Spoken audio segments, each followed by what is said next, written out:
Hey friends, welcome back to the channel. Today let's talk about the hidden benefits of tea. In the past, we've made videos on different nutritions and compounds in tea that could help with our health, and we will continue sharing more content in that regards.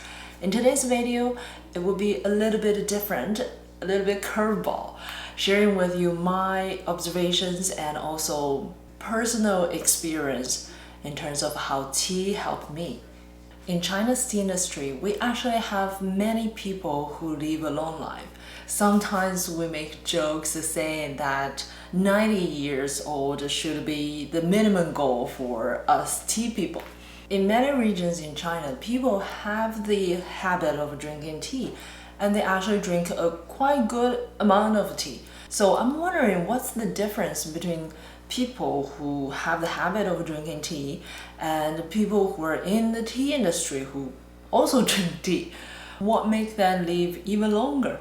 Observing people in China's tea industry and also here in North America, seeing people change from coffee drinkers to tea drinkers, I found maybe the impact of tea, or say the benefit of tea, goes beyond just the beverage itself.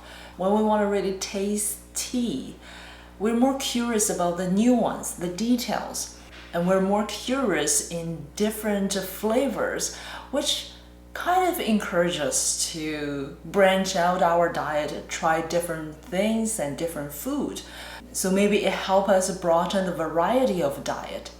And at the same time, because we love that natural, dedicated nuances, it also helps us navigate away from those super salty, saturated, overly processed food. You probably have this experience firsthand too. After eating a super salty meal, it's very hard to taste those high-end green tea or white tea. A lot of the information is lost. Our palates are just not as sensitive to those flavors anymore. And that just subconsciously, gradually make us eat less salty food. And you know how big impact the reduction of salt in our diet could be. You probably get the flavor of today's video. It's very personal. It's not about research and studies and numbers. I want to share with you this three revelation moments that inspire me to think harder about my approach to health and consequently make change. And I personally benefit greatly from those changes.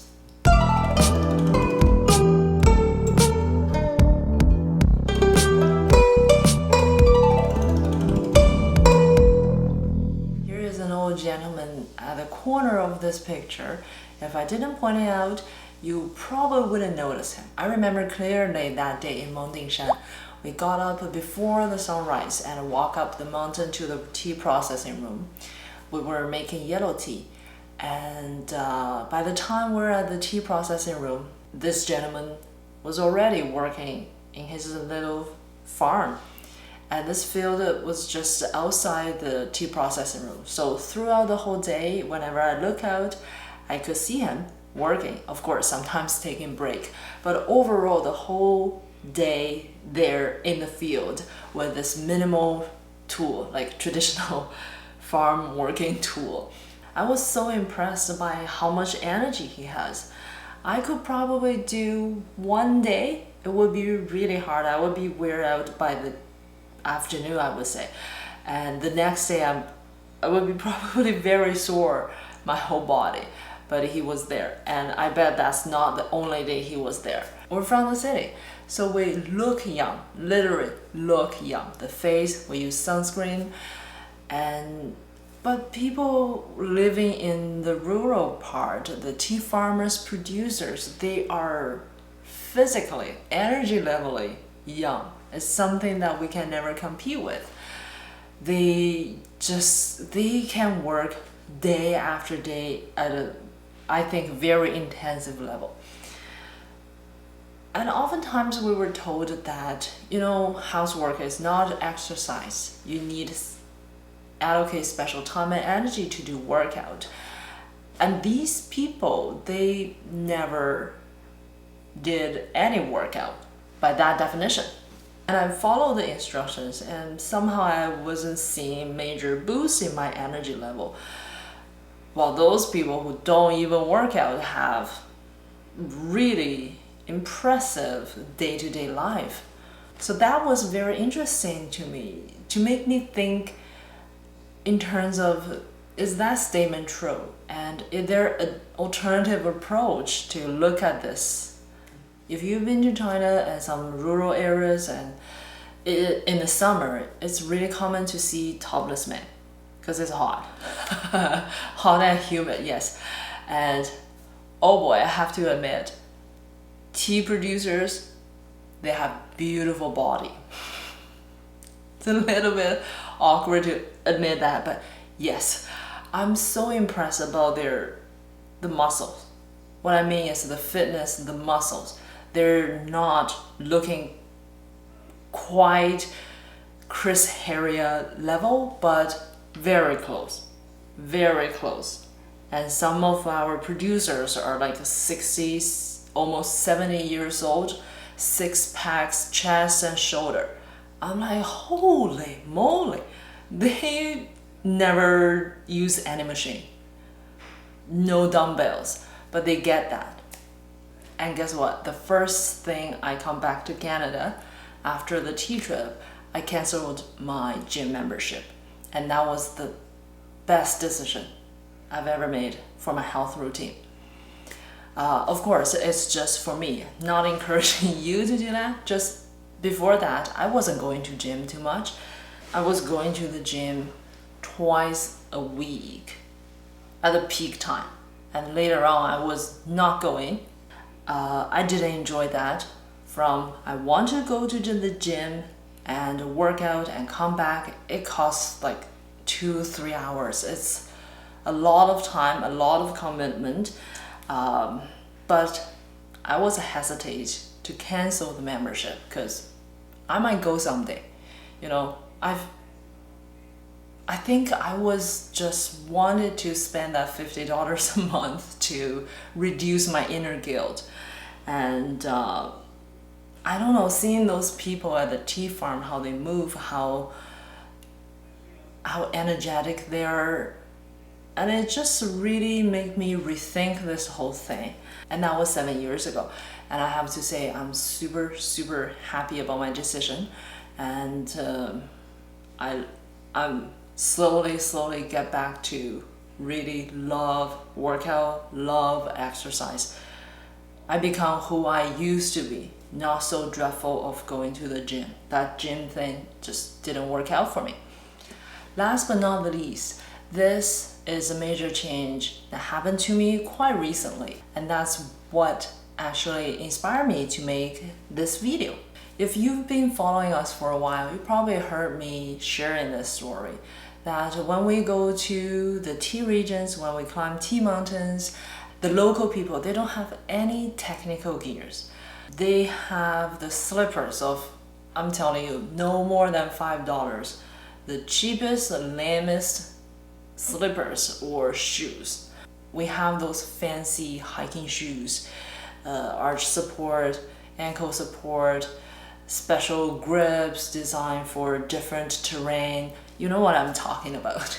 And I always feel just shocked about the difference. And they walk up the mountain so leisurely. Usually the path to the tea gardens on the mountain is like a minimum maintained trail here in North America. While the tea farmers, they walk up leisurely. We have to watch our footing, watch out for rocks and roots. There's just a huge difference in terms of how careful we are and how easy it is for them. I always just think about, because they are local, they are familiar with the environment. A little bit about myself. Many years ago, I started to have a foot pain on my left foot, a little bit sensitive on the bottom of my foot. So I started to get into those shoes with a lot of cushioning, you know, like Nike, Hoka, those kind of really thick cushioning bottom. And later on, I developed another kind of foot pain underneath my third and fourth toe. It's like electric shock. It's not very often and not severe, but it comes every now and then unexpectedly and give me a shock. And it might take a while, a couple of hours, or if it's a severe, maybe a couple of days to fully recover, to let the feeling fully dissipate. Nothing serious, and it doesn't happen too often, but it was very unpleasant when it happens. So I went to the doctor and she told me that I need prescription insoles because my left foot is at the borderline of flat foot and normal foot. So they want to correct the angle, the footing. I wasn't very happy about the reason and the solution. So I took a different turn. I didn't get my prescription insoles. I work on my body instead. Work on my foot, work on my body. I won't bore you with the details. After 8 months, I started this 2024 January, and in this October I did my very first hiking with barefoot shoes, and I didn't have any kind of foot pain in the past 6 months at all. The hike was about 7 kilometers with around 500-600 meters elevation, and it's not overly groomed trail either. I was super happy. I could feel the roots of the tree, I could feel the stone, the rocks, the acorns and the leaves, and I didn't feel any discomfort.